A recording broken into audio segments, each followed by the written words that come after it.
Welcome into UGA Football Live with JC Shelton, where the dogs come to talk.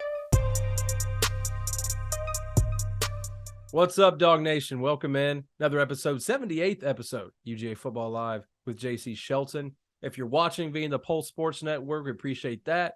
Please subscribe and like if you can. And then wherever you get your podcasts, if you're listening to us on the go, rate, subscribe, and review.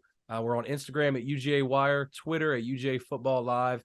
I'm on Twitter, JC_Shelton_. And always, we are part of the USA Today's College Wire Network, UGAWire.com. I do want to get into our show today, so get a chance to talk to CVD, Chris Van Dine of Phil Steele Publications, SEC Media Coordinator for Phil Steele. And if you got your Phil Steele magazine, it's a big get. It's a big get to get prepped for the season every year.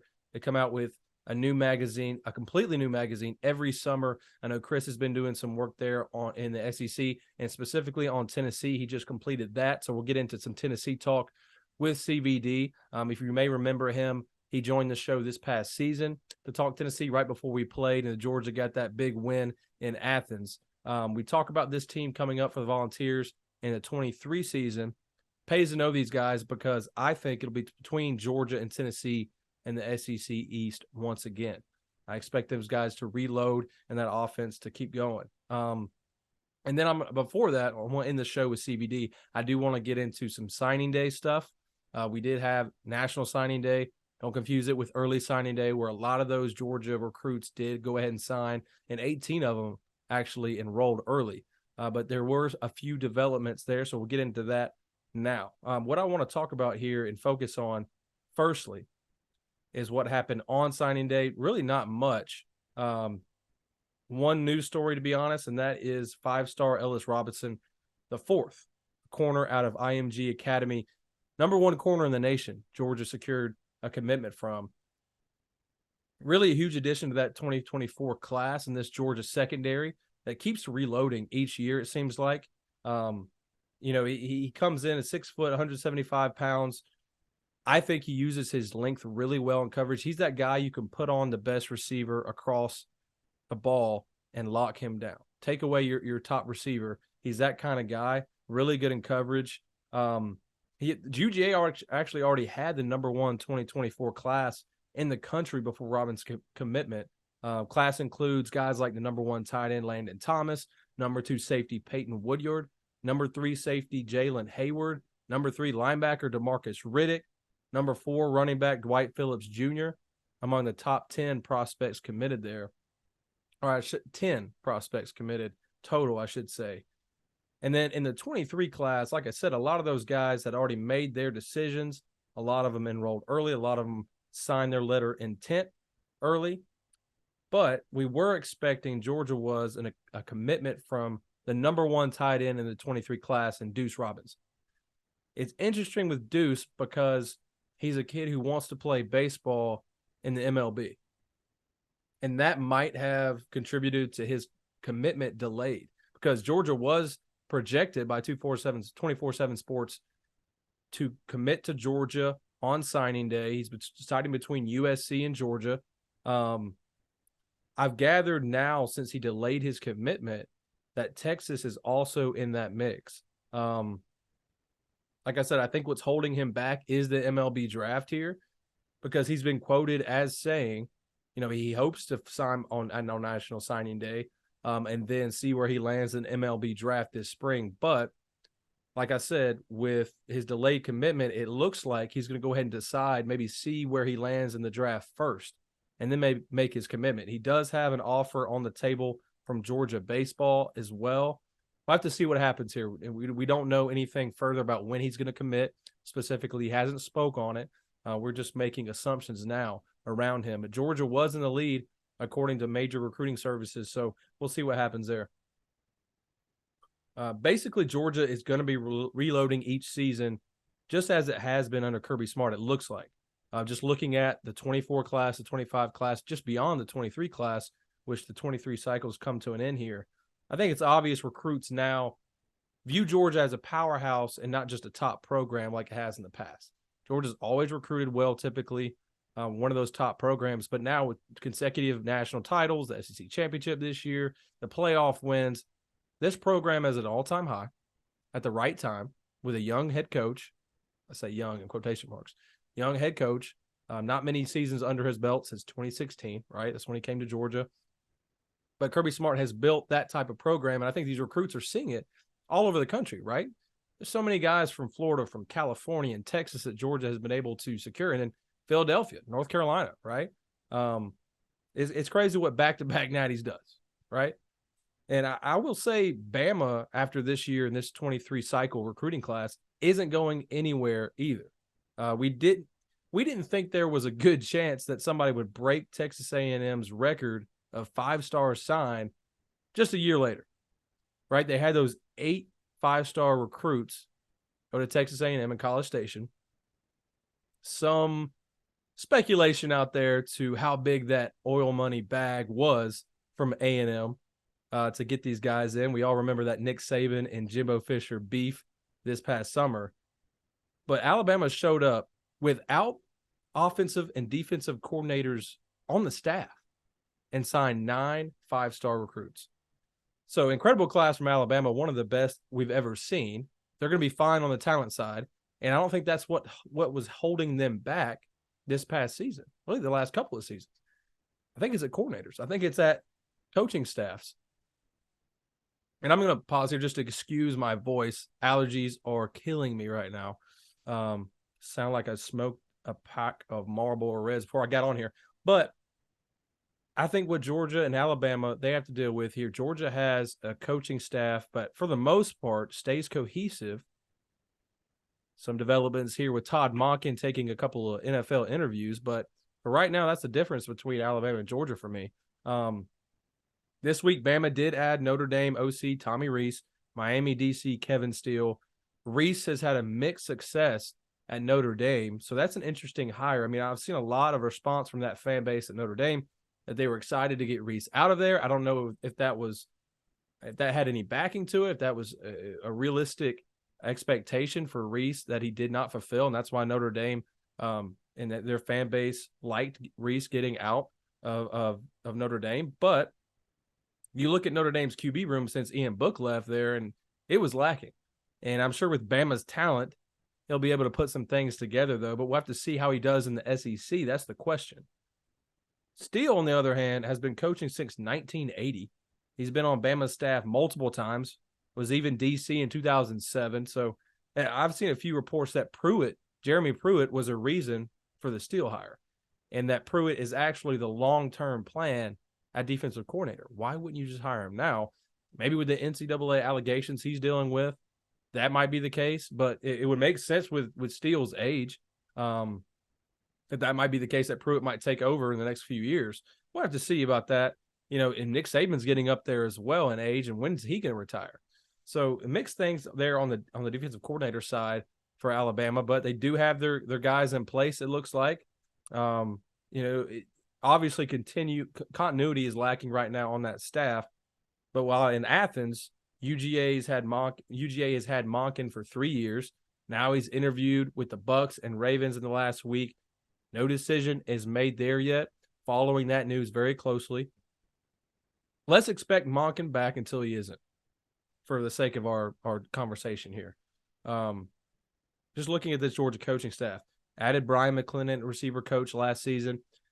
A Georgia guy, right? Former Georgia player, and then he comes in and he makes an immediate impact. I think those receivers for Georgia and how they played speaks for itself. Along that kind of same line. Oh, and recruiting as well. Brian McClendon is one of the best recruiters in the country. And then along that same side as McClendon is Stacy Searles, came in as an offensive line coach, didn't miss a beat, as UGA's O-line was a finalist for the best offensive line in the country this year. Lost that out to Michigan again, which is incredible. Can't forget about Todd Hartley at tight end coach, what he's done in turning this program into tight end really. Him and Monken and how they use tight ends and how Todd Hartley is able to develop these guys, and not only as receiving tight ends, but as blockers. And that's what Georgia does really well. Their tight ends block. Their tight ends moved guys down the field on run plays, and that opens them up in the passing game. And when you look at how tight ends impact the game at both the college football and NFL level, these guys are able to make more plays while also providing that blocking aspect when needed. I think it's clear where this Georgia staff has priority on offense. That's the tight end. Defensive coordinator, go to that side of the ball. Muschamp has been in the program for 3 years now. Schumann has been with Smart as an assistant first when he came over from Bama, has worked his way up to co-DC. The addition of Fran Brown last season, a defensive backs coach, has worked well. Really good recruiter there. Him and Muschamp recruited Ellis Robinson, who we just talked about in the 2024 class, as well as five-star safety Jonel Aguero. Brown recruited cornerback A.J. Harris in this year's class as well. He's going to be a stud. He's going to be able to contend for that open cornerback position that Keely Ringo has left. Then you can't forget Trey Scott at defensive line. His product speaks for itself. I mean, obviously Trayvon Walker, Jordan Davis, Devontae Wyatt just last year, and then Jalen Carter has every right to be the number one pick.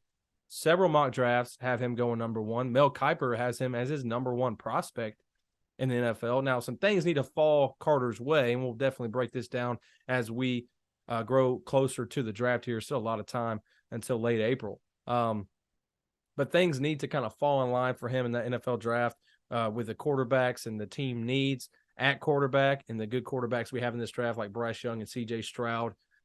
We expect some teams to trade their picks here. But if Chicago stays at number one, I think they might take Jalen Carter. But that's just a testament to what Trey Scott has been able to do, not only in recruiting, but in development of these players and defensive line. It's what keeps Georgia going on defense. I mean, you have that front seven, that defensive line really starts it, right? The line of scrimmage wins football games for the most part, right? You could point when it comes between two really good teams, point to the line of scrimmage where they have advantages. And a lot of the times that takes part in gameplay, right? Whoever has the best line of scrimmage play usually wins the game most of the time. And that's just what I wanted to break down for you guys. And we'll move into my conversation with CVD now. A lot of great stuff here. And I hope you guys enjoy. Guys, welcome a special guest, friend of the show. CVD is his call tag. SEC, ACC, and CUSA media coordinator for Phil Steele Publications. Everybody's favorite college football magazines. Excited for that to come out this summer. And then he is also representing North Coast Sports. All your sports betting, hit him up. Got really good plays that hit this past season. So, CVD, how are you doing, man? It's great to get back and talk to you. Last time we spoke, Georgia and Tennessee were about to show down. I'm good. The last time we spoke, I was happy. And then a couple days I wasn't. A couple days later, I wasn't happy. But I will say, we talked about, I didn't think Tennessee would win that game. They didn't. It was just, one too many bites to chew. They just didn't have the strength in the trenches to handle that game. And, the teams that shut them down running the ball are the teams that really have given them problems. And Georgia, you can't run on Georgia generally. So, when we think about Tennessee's offense, we think passing, but when Heupel's teams run the ball well, over 200 yards a game. The last couple of years, I think last year was like around 199, right around 200. Mm-hmm. The year before was 215 a game. So they need to run the ball well to be able to set up those deep passes and all that downfield action. And they can't do that against Georgia. So they're going to have to figure something out. It's going to be tough to continue to play Georgia the same way. Yeah, if I was a Volunteer, I would not be so upset about that looking back on it as I was maybe the weekend it happened, because 14 other teams lost to Georgia, SEC champions, national champions. So, I mean, when you look back at it, got to think about that and how good of a season you did have. Now, that bowl game was interesting to me because I did not think Buddy would step in at quarterback and play as well as he did. Let's jump in right there. Let's talk about the quarterback position in Tennessee. Obviously, Heupel's offense is quarterback driven. So many decisions you have to make, have to be able to spread the field with the ball. And NFL throws really at a lot of times, throwing guys open too.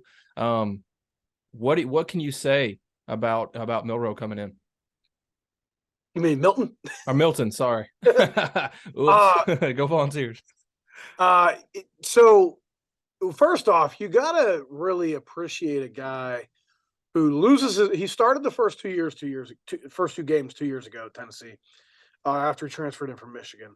Lost his job to Hendon Hooker after he got injured. He wasn't really playing all that well when he got injured versus Pitt back in 21.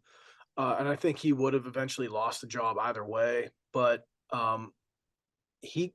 most times when that happens, what does that quarterback do? He goes right back in the portal.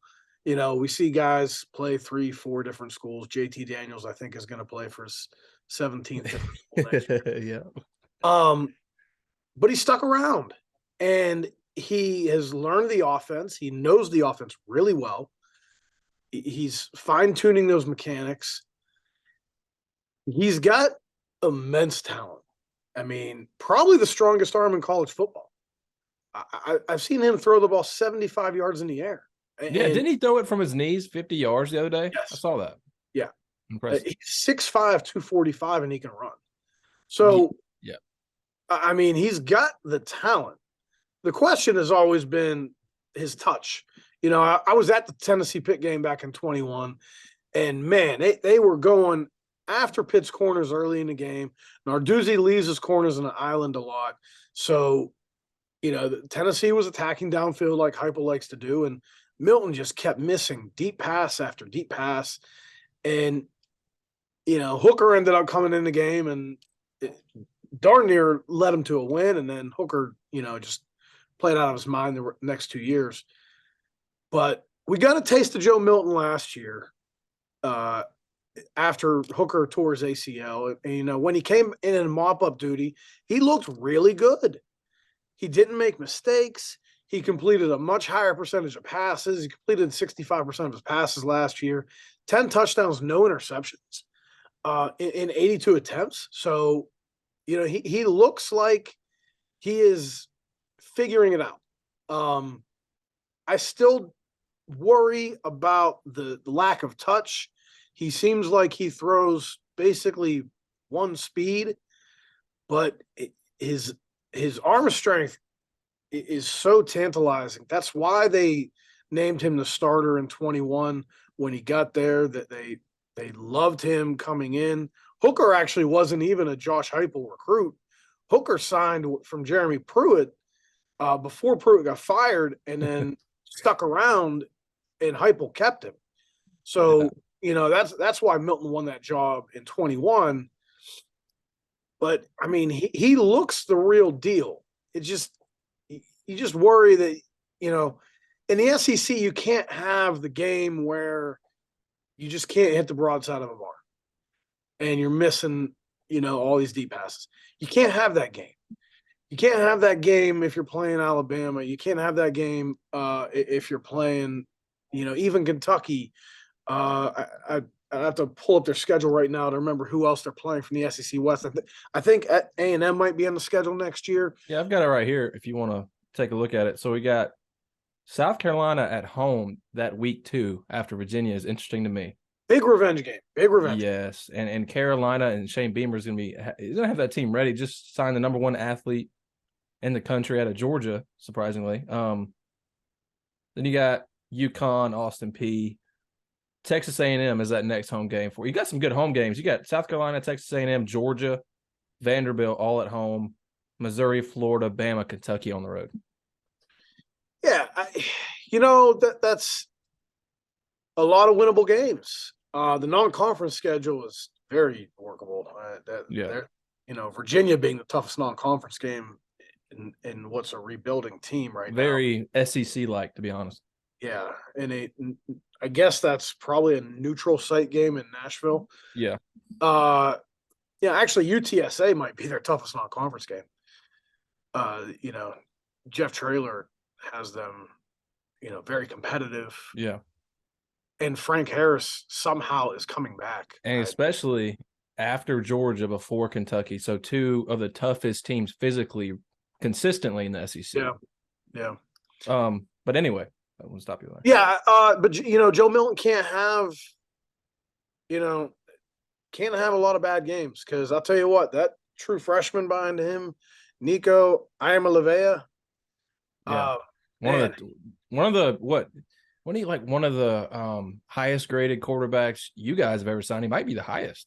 I can't remember. I think he's the highest since Manning, I believe. Ooh. Um, Yeah. I mean, I watched his highlights. Buddy can throw already, dual threat. yeah. Great touch. Something you can't teach. Yeah, and I guess he's been very coachable. He's accepted his role right now. It's not Joe Milton's job yet. He's gonna have to win it. But he came in and ran a scout team for the bowl practices and was the scout team quarterback that Yeah. week. When you're And talking about quarterback, I'm sorry to stop you. When I'm talking about quarterbacks like that, it reminds me of Georgia's situation now because you have Carson Beck, who has taken those second team reps for a couple of years now. yeah, Um, he has played that role as a scrimmage guy before, played on the scout team 2 years ago. Now he comes in as a guy who played backup to Stetson Bennett all season. I mean, the NFL draft, when the pro day came around last year, the players picked him to throw. So that's a good sign. I mean, they know he has an arm, not as mobile as Stetson, but Stetson comes in, does his thing, and now it's Carson Beck's turn, we think. But Brock Vandagriff is right behind him, taking a lot of those third team, scout team reps when they needed to simulate a quarterback they were coming up against too. Will Levis, that was one thing that Brock Vandagriff did as well when we were preparing for Kentucky. So it kind of reminds me of that. Yeah, you might be the guy a lot of fans' eyes, but you're going to have to fight to win that position. So I think that makes sense for Tennessee. well, I'll also tell you this. I think Joe Milton is going to end up winning this job by default going into the season because they got a problem. They only have right now, because Taven Jackson left, Milton and Iamaleava. Yeah. And you can't name Iamaleava the starting quarterback before the season starts. I mean, I wouldn't even do it before the week before the season starts because you're probably not going to get another transfer quarterback in that is any kind of worth it, knowing that you already got two guys ahead of him, and this true freshman is, a phenom that is probably going to be a guaranteed starter after this year. Mm-hmm.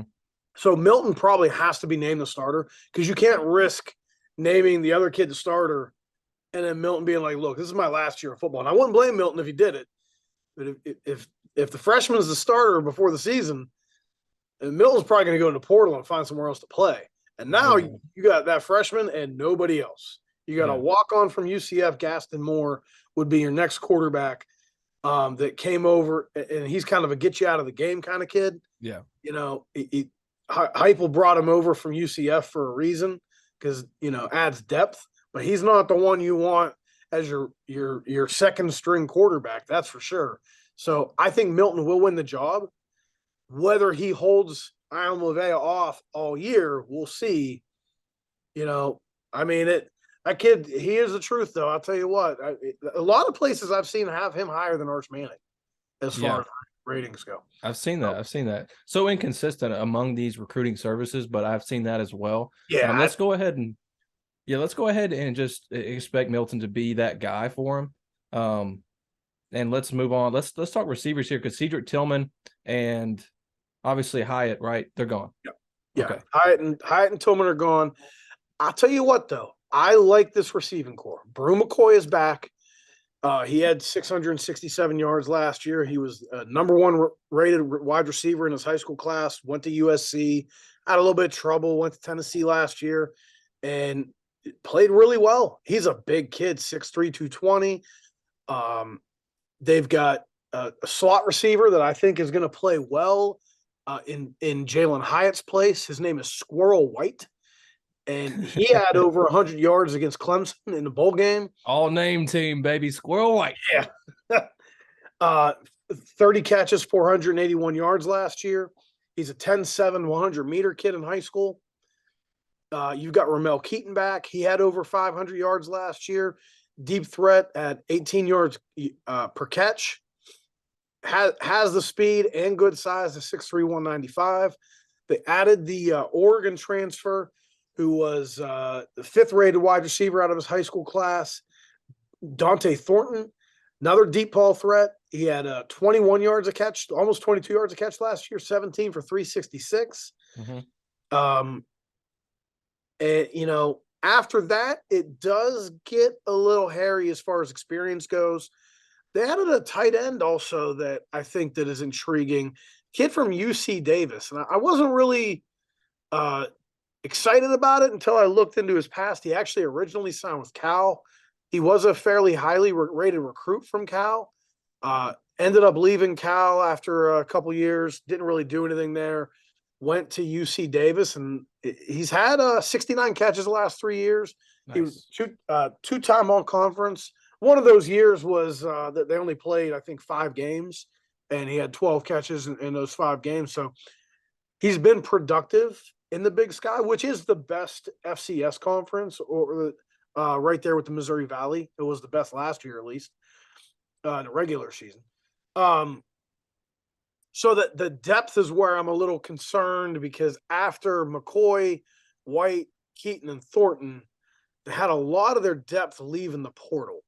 So those 4 are your experienced guys, and nobody else on the team, as far as their scholarship guys, has a catch coming back. So depth might be concerned there, but at the top, you feel comfortable as far as the experience and ability there. And you need that for this offense, right? Yes, looks like your running core is going to stay put, right? So, yes, yeah. So you should be good at running back, and they are 3 deep at running back, and I will say I think they are probably one of the more underrated SEC running back units, because they're not real flashy. Jabari Small, Jalen Wright, neither of them were huge recruits. They were, highly rated recruits, but not, one of those 5-star mark it down kind of kids. But Jabari Small added 15 pounds last year, ran for over 700 yards, 13 touchdowns. Yeah. Jalen Wright actually led the team in rushing, 875 yards. Didn't start any games, though. He was their backup, but he led with 875, 6 yards of carry, and 10 touchdowns. And I like the what was a true freshman last year, Dylan Sampson, who is fast. He's got very good speed, 397 yards as a true freshman, almost 7 yards of carry. So they're 3 deep at running back, and I think it's a talented 3 deep that will be very productive, and one of the more underrated running back units in the SEC. Okay, and you need that for a young quarterback, or even if he's not young, it's the quarterback's helper to have that run game, and especially in this offense, as Milton gets more acclimated with that system, they're going to need that to do well in the SEC. Week to week, you just have to have a run game, man. And as far as defense, it looks like you have a lot of guys coming back. Not a lot of attrition. Offensive line, a couple of guys going to be going on in the NFL there. What do you think about the offensive line? How confident are you coming into this to support that running game that you have at running back? I think the interior offensive line I really like. They added John Campbell from Miami, who started 12 games last year. He was a left tackle at Miami. I think they might move him inside. He has played some guard at Miami, and at 6'5", 320, I think he fits the bill size-wise. Javonte Spraggins, I think, was very, very good, and good in pass protection especially. And Cooper Mays was a above-average center who is now in his 4th year at Tennessee, 3rd year starting. So the interior, they have a lot of experience. They also have 2 guys a split time left tackle, Gerald Mincey and Jeremiah Crawford. I think Crawford is probably the better of the 2 as far as projections go. And then they added a kid from Texas, Andre Carrick, who he started a few games at Texas. They used him as like a 6th offensive lineman last year. I think that their starting right tackle and left tackle will be a combination of 2 of those 3. They also have a freshman who I think that a redshirt freshman, didn't play much last year, but he could factor in this year in some ways. Brian Grant, former offensive coordinator Alex Golesh was very high on him. Thought he could be a potential NFL tackle down the road. Okay. So they got those four, and Dane Davis, who is a former walk-on that has played pretty well in a filler role, but I don't feel as good about this offensive line because last year you had Darnell Wright, who Yeah. an NFL offensive lineman. Jerome Carvin was a very experienced guy they lost, but I do think this is still a solid offensive line that'll get the job done for the most part. Yeah, and I think you can see just from the guys that they added through the portal that, Heupel and staff thought that this was an area they needed to improve on with Darnell Wright, like you said, former 5-star recruit, going to the draft as well, have to add on that offensive line. Let's briefly talk defense here, and we'll move on. Looks like most of them are back, and that's kind of where you guys lacked on defense, right? I know we talked about that leading up to that Georgia game. A lot of attrition at the defensive back position, but it looks like those guys are going to be back and healthy, minus what? Maybe Warren. Is Warren Burnell going to the draft? No, Warren Burrell He's staying. actually tore his ACL. I think it was ACL injury, but he started the first two games last year. It was out for the year. Remember I know he's draft eligible, but I wasn't sure. Yeah, no, he's coming back. He actually got to use a red shirt, so he's cool. Technically got 2 years left. And remember that they were really banged up at corner at one point last year, and William Wright was a walk-on that actually saw some playing time for them at the end of the year. They were moving some guys in. Danico Slaughter started 5 games at corner. He is really a safety. He's not a guy they really think of as a true corner. So he's going to be back probably at a safety position. They're pretty deep in the secondary. They added a BYU transfer, Gabe Judy Lawley, who actually started 10 games at Vanderbilt in 21. So he's got some SEC experience, started 10 games at BYU last year as well. I think the secondary will be vastly improved. But Gonna need that for sure. Heupel's offense and the way they operate does leave you out to dry sometimes with the lack of time of possession. So statistically, they'll be improved. They gave up 290 passing yards a game. They need to be better than that. Yeah. So that's what an area they'll look to improve as well. Here's what I want to do. I just came up with this. Let's run through these games. I want you to tell me, this is obviously a lot of time to go. Things can happen in the off season that you don't see. But right now, before we do that, JC, I do want to mention one thing about their defense. Their front four is really good. Way better than I think a lot of people realize. They really stopped the run well last year. I believe it was right around 99 rushing yards a game, which was that top 5 in the SEC, I believe. I was 116 and 3.3. And the only team that ran for more than 4 yards a carry on them was Missouri, 4.7. They even held Georgia to 3.5 yards a carry. They did really well shutting the run down. The pass D was the issue. So the front 7 will be pretty good. The only guy that I really think that hurts that they lost was their top pass rusher, Byron Young, who left the NFL. Awesome story if you ever read about him. He was working at Dollar General before he went to So I think that front 7 is going to be pretty good, and they added a BYU transfer, Keenan Peely. I don't know how they're getting all these BYU kids. It must have a connection now. Yeah, it's like TCU getting all the Alabama players. I guess it's that collective, baby. It's that collective. But yeah, let's run through these games. I want you to tell me W or L. Dub or loss here. Virginia and Nashville, neutral site to start the season. Yeah, win. All right. Virginia's not going to be very good this year. Of course, yes. Virginia is absolute dog trash. South Carolina at home. Wait a second. What schedule are you looking at? I'm looking at 2023s, I believe. Yeah. I see South Carolina on September 30th. Yeah, it is. Okay, their second game is, you're out of order. Oh, I'm out of order. My bad, folks. Here we go.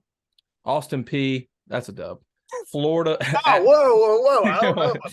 Yeah. Yo, we have no respect for Austin Peay on this show. No respect. Governors. They will beat the Governors. Yeah. All right. Florida at Florida. I can't it's blowing my mind to say they're actually going to win in the Swamp, but I think they win They that game because Florida has so many issues on their roster. So yeah, many. and Graham Mertz. All right, Oh, that's what you so many say. quarterback issues. I don't know, man. They're gonna have to get somebody in the portal. I think. I don't know. They kind of They missed out did on the get somebody in the portal. They got Graham Mertz. Yeah, I think somebody better because I think they expected that freshman come in and play or at least push for the starting position right away, and messed up his NIL. They didn't give him what was it, $3 million something he was supposed to get. And then here goes Zoom messing up my video again, giving me a notification. I think they expected him to come in and really push for that starting position. So I don't know if they're going to add anybody else to kind of push for that starting role. But anyway, Florida, we'll move on. Dub, UTSA, talked about a little trouble there. That's at home. That's a scary game. I wouldn't bet Tennessee in that game, but I do think they win the game. Yeah, especially maybe a look-ahead situation to South Carolina there next game at home. Yeah, revenge game. I think Tennessee will beat South Carolina at home, 5-0, and I will be pumped up. A&M Spencer next. Rattler is not doing that to him again. Yeah, I don't know. We'll have to see that DB situation. I'll have to get into it, buddy. You'll have to lock things down. Spencer Rattler coming back, I think, is huge for South Carolina, and Shane Beamer has that defense playing well at times, not against Georgia. Texas A&M. That one worries me. Yeah, I think that might be a letdown game. They're 5-0, feeling good. You maybe play South Carolina, and I think quarter game. A lot better next year. Jimbo's gonna have to be better, man. He's playing for his job now. I'm gonna call that a loss. All right, so we got 5-1, Alabama and Kentucky up next. You're both on the road, both games. That's a tough slate there. Alabama's gonna be a loss. Kentucky, I think they will beat Kentucky. All right, so we got 2 losses in a row. We're 5-2. Head to Kentucky, get a W there. 6-2, huh? Who's Kentucky's quarterback in the Dude, no idea. Absolutely no idea. Somebody tell me. Let me see if they got anybody in the portal because I don't recall. I don't know. Anybody? Their backup played multiple games because of Will Levis' injury there, didn't he? Yeah, but their backups, they played, but they didn't look great. They got Devin Leary. Oh, they did. Okay, that's a big get.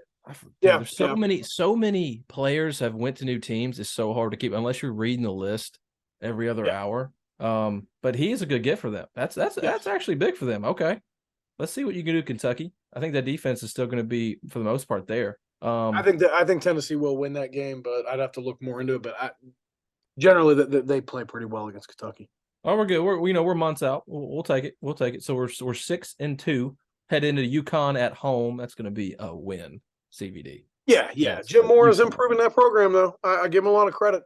Yeah, they were at the bottom of college football, so can't go much worse than that. Missouri at Missouri. I still think that's a win. I don't believe in this Missouri team yet. Again, who's their quarterback?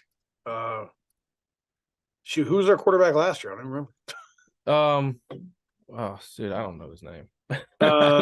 Brady Cook. Brady Cook did not play bad against Georgia. Had some issues rest of the season. You know what? They played well. That game. That final score, remember, that final score against Tennessee was completely misleading because Tennessee was tacking on touchdowns left and right in the fourth quarter. That was I think 4-point game in a third quarter. They did play pretty well against Tennessee. I like Brady Cook. He's a game manager, and he doesn't turn the ball over a lot, which I think is big for them guys. Too. Yeah. Still threat.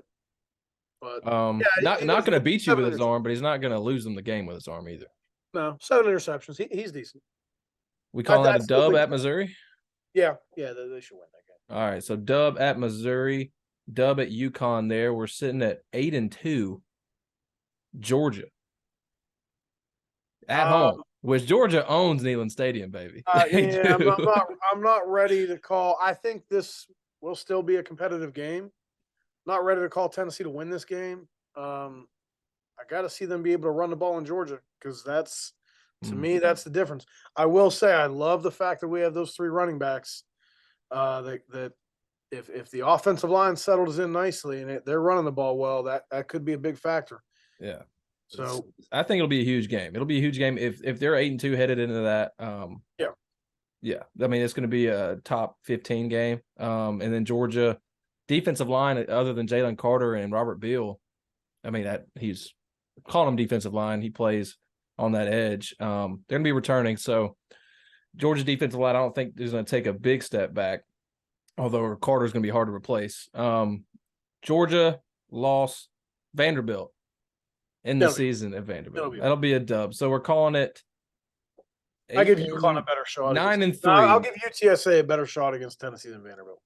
Oh, okay. Heard that. No respect for the Commodores, but I don't respect them either, and you shouldn't in the SEC football-wise. Baseball.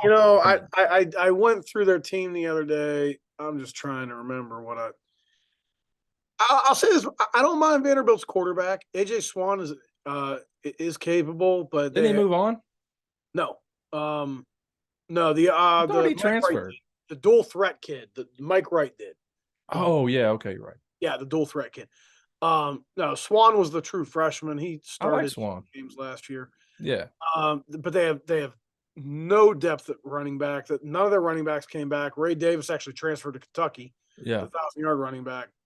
They're okay at receiver. Offensive line, they're decent. But it's at home for Tennessee too. So and Tennessee absolutely murdered them last year. Yeah. Off a loss, they've also Heupel's teams have traditionally played very well off a loss. So I think that will happen again. Got you. So 9-3. That is the CVD prediction for the 2023 season. The Volunteers. We got a few minutes left here, so give me your sleepers. I wanted to talk more SEC as a whole, but let's just talk sleepers here. Give you a couple of mine. I'll give you a couple of mine first, and then you go. Ole Miss, to me, has a lot to replace, obviously, but at quarterback, they have a great battle there. It's going to be interesting to watch in the offseason. I liked Jackson Dart as a freshman guy with barely any defense to back him up. Obviously, at running back, they are set. That might be the best running back in the country next year, Ole Miss, if he stay healthy, and Judkins. And then the transfer portal has been good to them so far. Lane Kiffin always does well, but he loses a lot at the same time. So it's about replacing those guys. Pete Golding comes over at DC from Alabama. Maybe he can shore up the defense a little bit. I think that's why Lane Kiffin really brought him in. Ole Miss is a team in the West I like. LSU, to me, it's Alabama, LSU, Ole Miss. That's my top three. I like LSU and Ole Miss. Those are my sleeper teams to really give Alabama the toughest test, and then they have to play Tennessee as well in the SEC East. So I think Alabama's schedule is not looking great, especially when you don't even have an OC in DC yet. What are your sleeper teams, or one if you have them? I'm going to go with A&M. Look at how they lost most of those games last year. You got the loss to App State. You know, it's hard to explain. Close loss to Alabama on the road. At South Carolina, they hand South Carolina 17 points to start the game on a kick return touchdown. They turned it over, then they turned it over, and it was 17-0 like 5 minutes into the game. They ended up actually coming back, taking a lead, and only lost by 6. They had a plus 112 yardage edge in that game. 3-point loss to Ole Miss. 3-point loss to Auburn at the end of the year. They just had a lot of close losses, but they did beat LSU at the end of the year. And I think that's what A&M's capable of doing. They got a huge return with Anais Smith coming back announced today. So their receiving core should be a lot better. The offensive situation, I think, is going to be better now that Bobby Petrino is calling the plays. And the best part about having Bobby Petrino there, besides all the pictures of the neck braces, will be he's not going to touch your defense. And, you know, I've followed Bobby Petrino in the FCS and also at Louisville. Wherever he goes, man, his defense suck. But as the offensive coordinator, he has no say in that.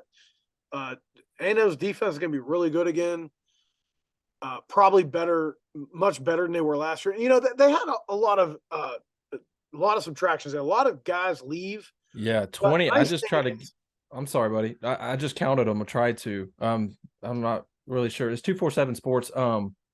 20 plus transfers from Texas A&M. Some of those guys haven't found a home, so maybe they return. But just to give you a number. Well, the nice thing for them is most of those guys that left are not guys that actually played much last year. Only a couple of them Yeah, played, only a few. and I don't think any of them were starters. Yeah, Smoke Bowie actually only played in 7 games. And he had 4 tackles, so that's Okay. not a significant loss. Quite a few of the guys that left are like that. They were freshmen, sophomores that didn't play much.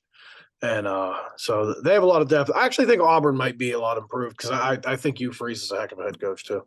Yeah, he has shown that in the past. So we'll talk definitely at UGA Football Live more about these teams as we come up. But I actually talked to resident Alabama aficionado Bobcat last week. We're supposed to have that episode out, but my video file corrupted.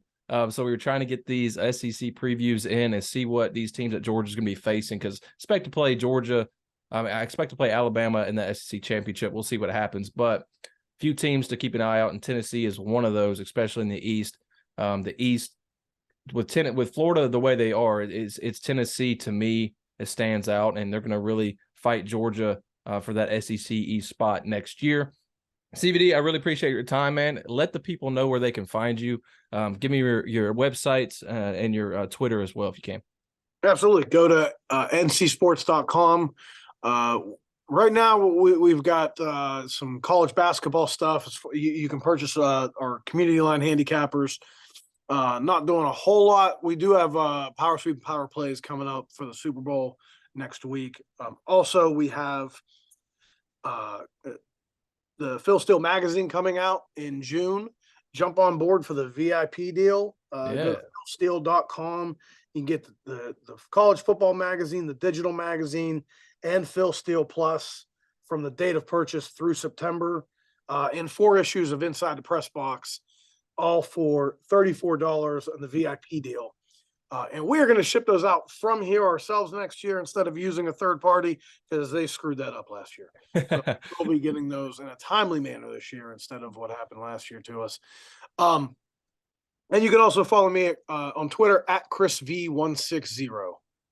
You heard it, guys. Follow him. He knows, as you can tell, a lot. We went way over our time. That's what we do when we get on here. I feel like lots to talk about, and Chris does a great job. And Phil Steele is definitely worth it, the magazine. Chris does a lot of work there, and he gets you really prepped for the season. So check him out there, guys. And thanks for liking and subscribing. We'll let you go. Go Dogs.